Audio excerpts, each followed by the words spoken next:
Welcome to the Injury Law Pod, the podcast that explores and demystifies the complex world of personal injury law. Each week, Missouri personal injury attorney Eric Bartlett dives into the legal issues surrounding personal injury cases to help you understand your rights and options when seeking justice and compensation for personal injuries. So sit back, relax, and let's explore the world of personal injury law together. Hello and welcome back to another episode of the Injury Law Pod. I am your host, Eric Bartlett, 28-year personal injury lawyer. And this is the podcast where we talk about all things personal injury law related. And we are just coming out of June. We are in the celebratory month of July 4th.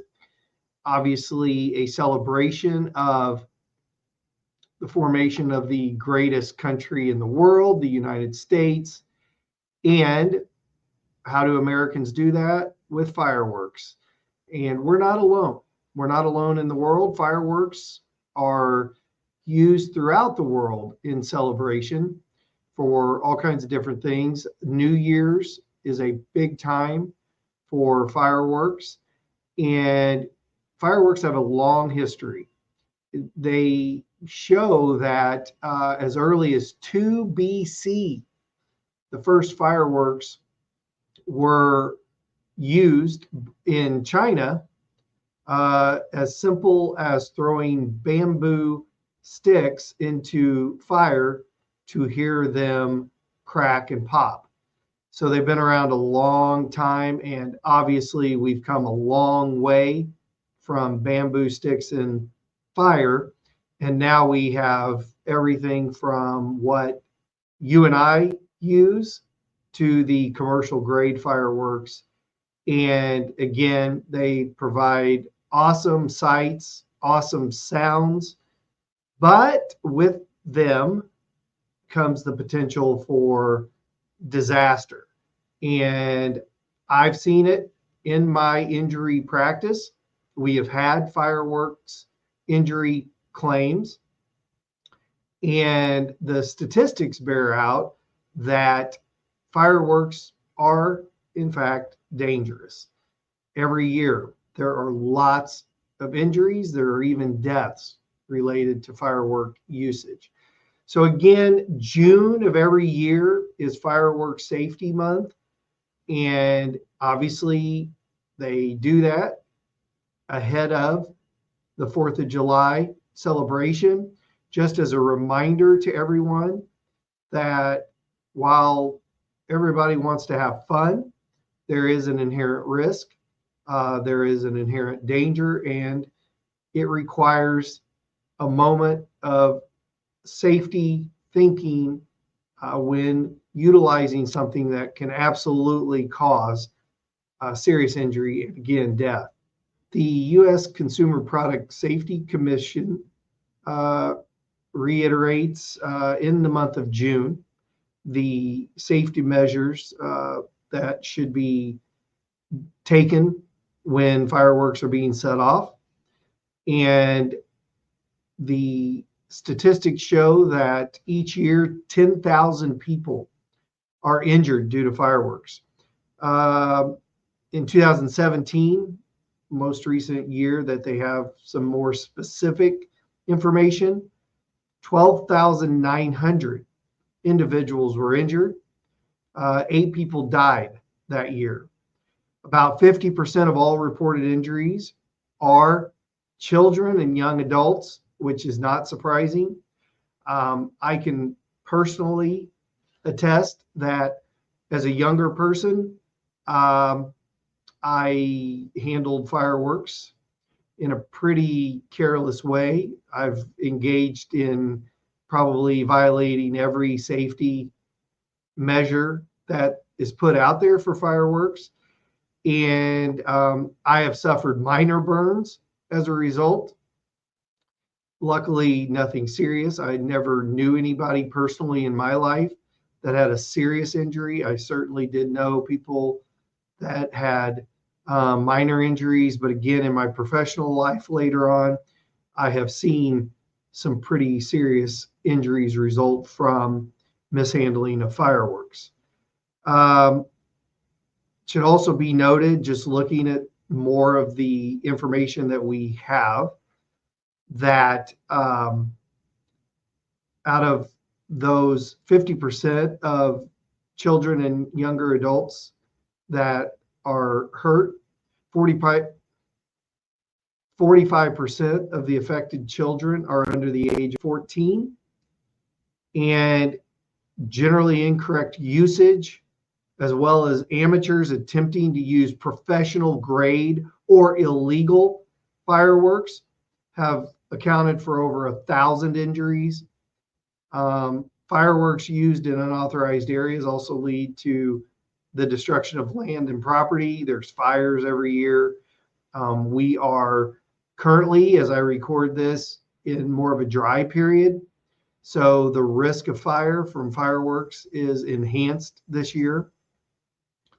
So again, it's really necessary, because if you don't think about it and you do use fireworks in an unsafe manner, it just increases the likelihood that there's going to be something come from it that nobody wants, and you can't go back from it. And so again, there's usually in the month of June, the U.S. Consumer Product Safety Commission and local fire departments generally release instructions on fireworks safety rules. Unfortunately, largely ignored, but they're out there for a reason. And some of those are, again, all very common sense stuff. But you should always buy and use legal fireworks that are safe for you to operate. Again, never allowing kids to set off fireworks by themselves. Obviously, there should be supervision. Ensuring that teenagers using fireworks equipment are accompanied by an adult and they're following precautions, maintaining a safe distance and or keeping away from the fire off point of a firework, and don't rub or put pressure on any injuries or give any type of painkillers. Instead, you should take someone that's been injured in a significant manner to an emergency room immediately. Again, burns are a very serious situation, and left untreated can result in infection and even greater potential consequences to a person's health. You got to make sure that as an adult, if you're around an activity of fireworks, you've got to be the one preventing others from doing dangerous stuff. And, sometimes it requires you to step up and talk and say something to somebody. And again, it may not be a popular opinion. Obviously, a lot of times where fireworks are during the 4th of July, alcohol is involved, and that can obviously reduce people's judgment and carefulness. And again, somebody needs to be in charge of making sure things are being done appropriately. You also have to make sure that you're prepared.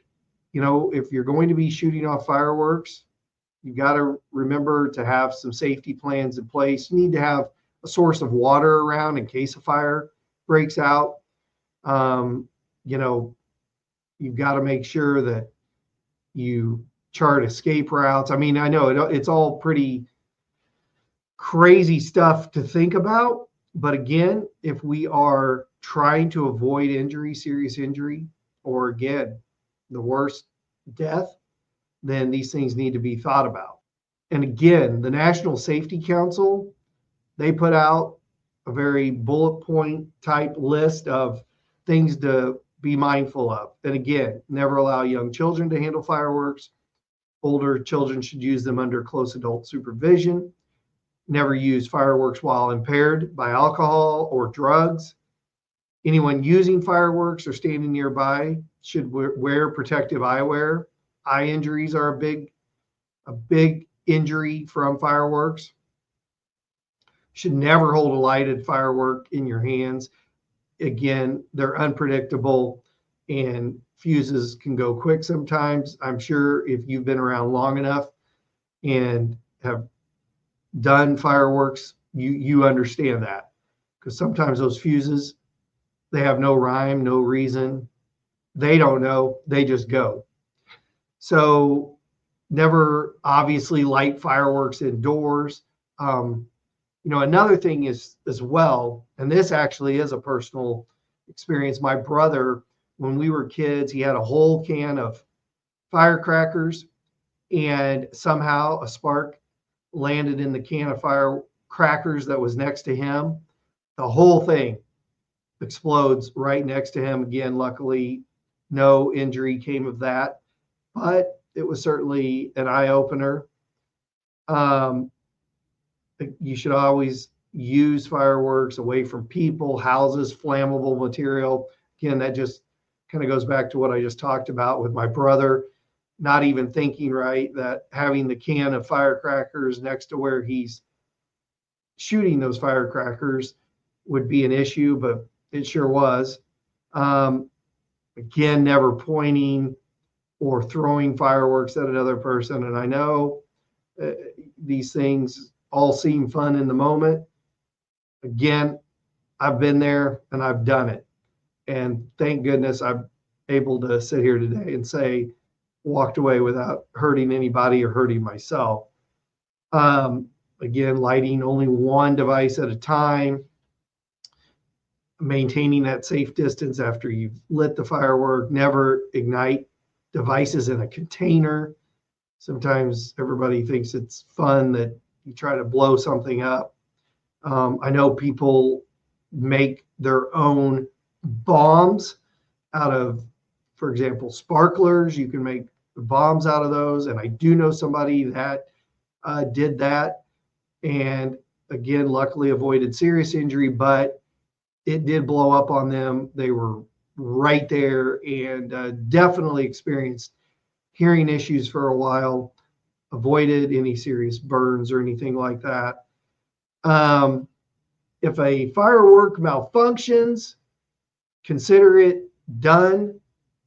Don't try to relight it or handle it for any short amount of time, because you just don't know. And again, when you're done, it's suggested that you take all those spent fireworks, unused fireworks, you soak them before disposing of them so that something isn't smoldering, and you throw it in the trash and then it catches fire. Again, keeping water nearby, whether that's a bucket or a hose, in case something happens. And again, illegal fireworks, which they're out there, they can be purchased, and you're taking a big risk because they're not meant to be used. That's why they're illegal. And talking about sparklers, those things are hot. Those are one thing that a lot of people feel like they can give their kids because they don't explode. They can hold them in their hands while they burn down. But that is one of the big injury producers for young children is sparklers. And whether people give them to their kids along parade routes or just while they're shooting off other fireworks, they're really potentially dangerous because sparklers burn at about 2,000 degrees. And that is really, really hot. That's going to melt anything that comes into contact with on contact. So, we're talking hot enough to melt some types of metals.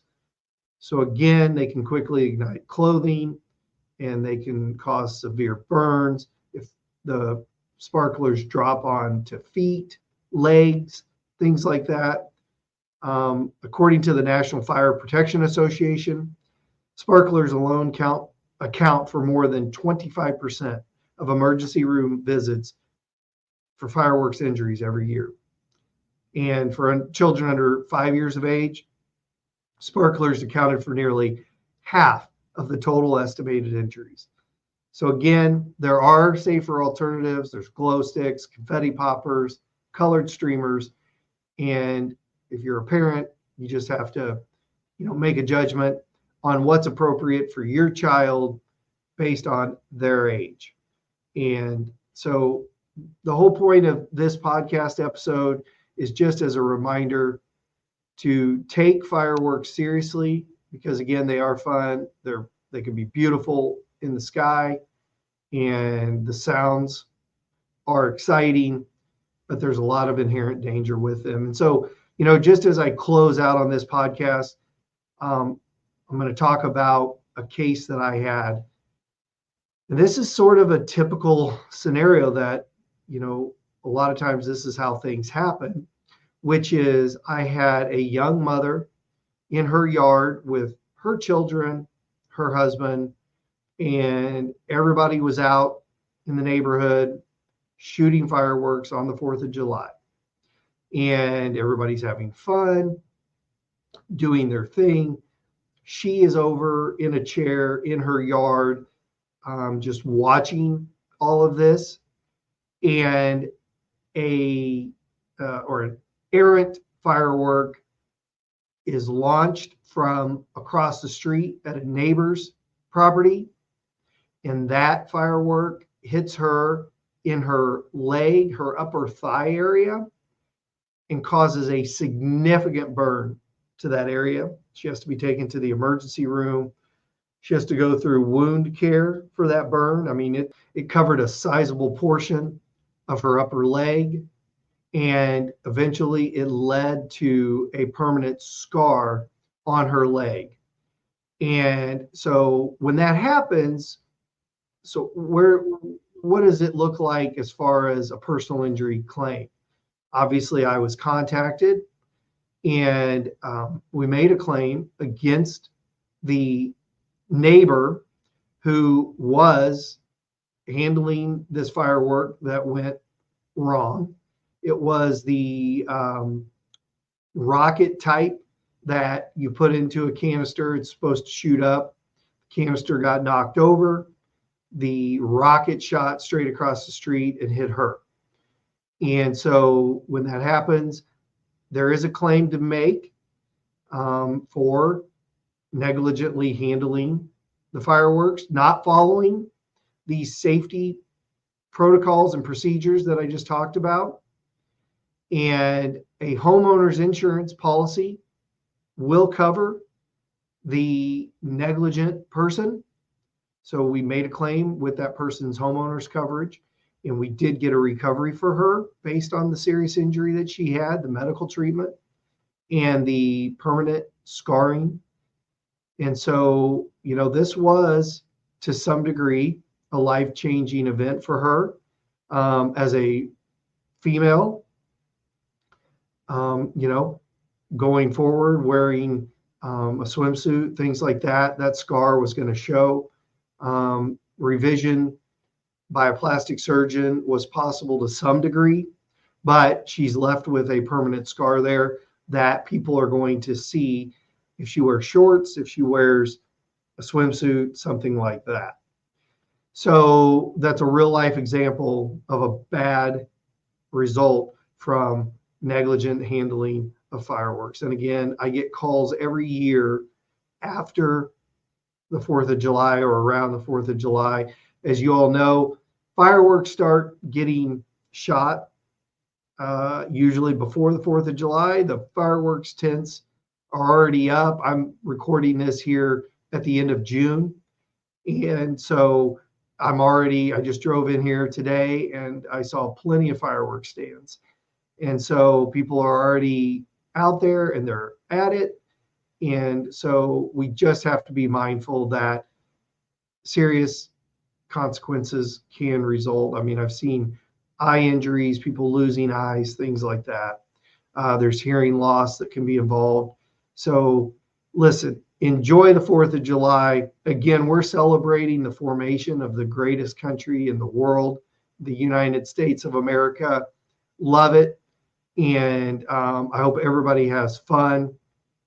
But please be safe, avoid injury, and that way no one has to call me and a claim doesn't have to be made. So until the next episode, be safe, be well, and if you ever have some serious injury that you believe you may have a claim for, you can always reach out to us. It's a free consultation, and we're happy to talk with you and see how we can help.